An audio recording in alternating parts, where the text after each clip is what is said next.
Welcome to the F-Bound Podcast. I'm your host, Shannon Schroeder, Executive Function Coach. I help neurodivergent women learn tips and strategies to improve the life skills that will help them be successful. Making a planner work for you. When we talk about systems to help us maintain routines and habits, the number one thing I talk to my executive function clients about is using a planner.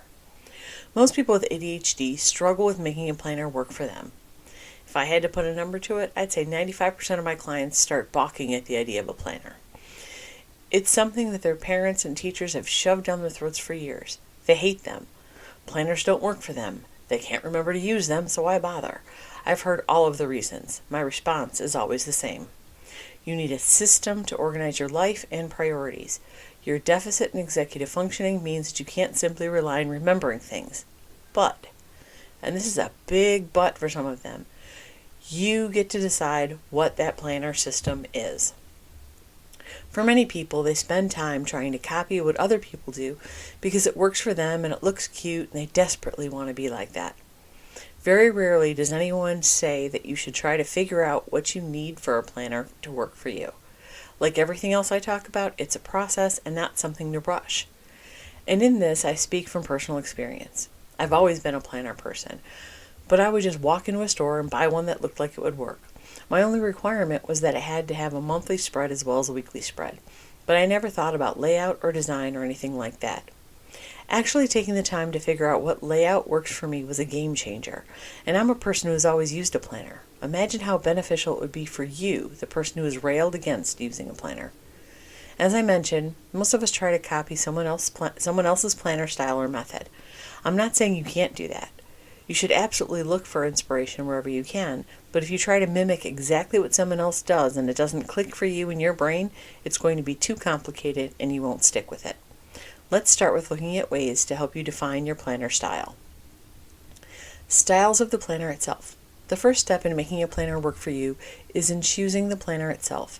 There are so many options available, from using all printable and customizable pages you add to a binder, printable pages you add to your current planner, store-bought planners, bullet journals, and many more. Your planner style begins with the type of planner you use, whether it is printable or store-bought, the size, color, and other details. If you want to bring it with you, pick a planner that is small enough to fit in your purse. On the other hand, if you want to do a lot of artistic elements and customization, a bigger planner you keep on your desk at home might be a better option. In order for a planner to work for you, you have to start with the right one. Not all planners are created equal, so your best friend's favorite planner might not be yours. Here are some things to think about when deciding which planner is best for you. What size do you need? Do you want to add more pages of your own? Are you interested in using monthly, weekly, or daily planner pages? Do you need blank doodle or notes pages? Write down what you are looking for, then stick to this list. It's going to keep you from buying the wrong planner and make an investment in a planner that will work for you. If you're not sure what you want, start with what hasn't worked in the past. Were you overwhelmed by looking at everything scribbled in tiny boxes on a full month? Did you hate to have hourly boxes to fill out your day? Did it feel like you had nowhere to be creative and brain dump? By figuring out what you don't like, you can start to figure out what you do like. This is how I found a planner that I love. I looked at old planners that I used and then stopped and forced myself to get back into because I paid like $30 for it. Ultimately, I decided to create my own. I know that's not for everyone, but I would suggest looking into printables as a way to experiment with different layouts and styles. Printables tend to be cheap, and you can print however many copies you need. If it doesn't work, you don't have to feel bad about abandoning it. And if you sign up for my newsletter, you can get a set of printable planner pages for free to experiment with. Using the planner. The next aspect of defining your planner style is in the habit itself and the reason you were using a planner to begin with. This can also be different for each person. Here are some things to consider when it comes to using your planner. Why are you using your planner? Figure out what your purpose is so that you can act with intent. You might be using it to help you reach goals, track your anxiety or stress triggers, or to improve your health.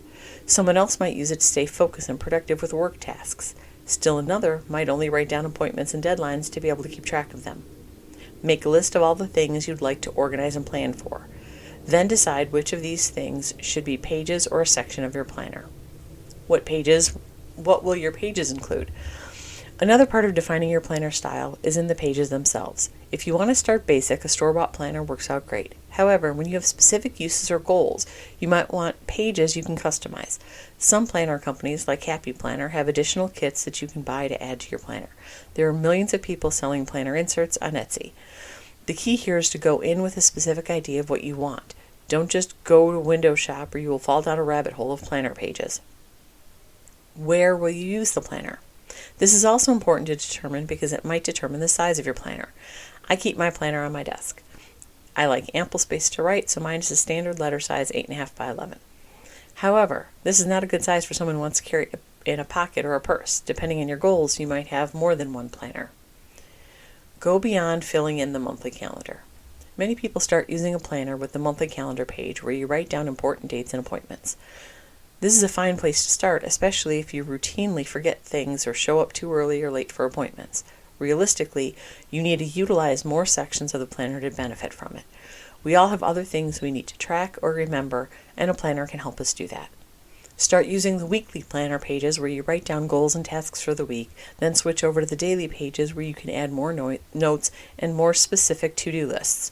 Using weekly and daily pages can help you plan and prioritize the things you need to do. Planning and prioritizing are executive function skills that many people struggle with, especially when they just see a giant to-do list.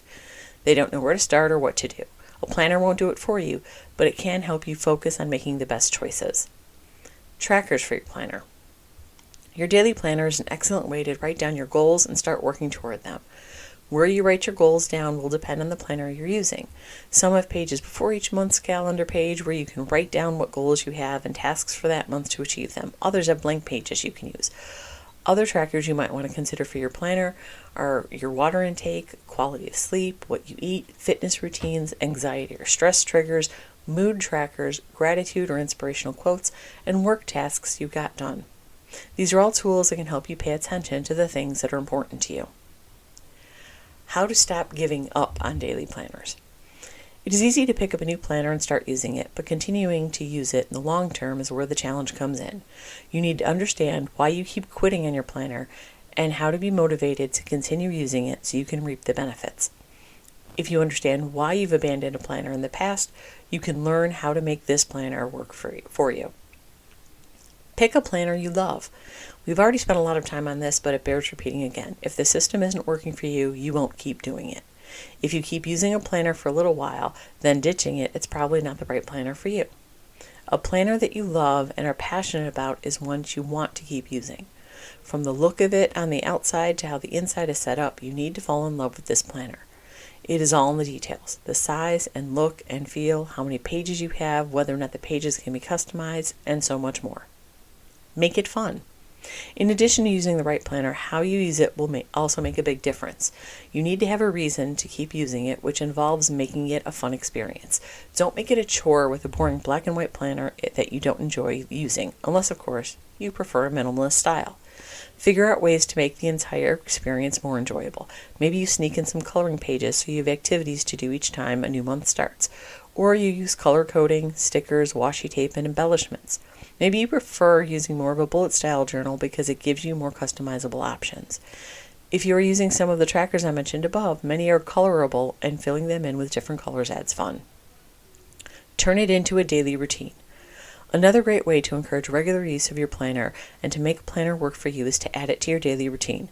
It should be something scheduled into your day, whether you use your planner before writing in your journal as part of your mindfulness routine or writing it in the morning while you have your first cup of coffee. Building positive routines will turn them into habits you no longer have to think about. I hope you enjoyed this episode of the F-Bomb podcast. Thank you for listening. Remember to subscribe below and check out my show notes to learn more about my Facebook group, courses, and membership.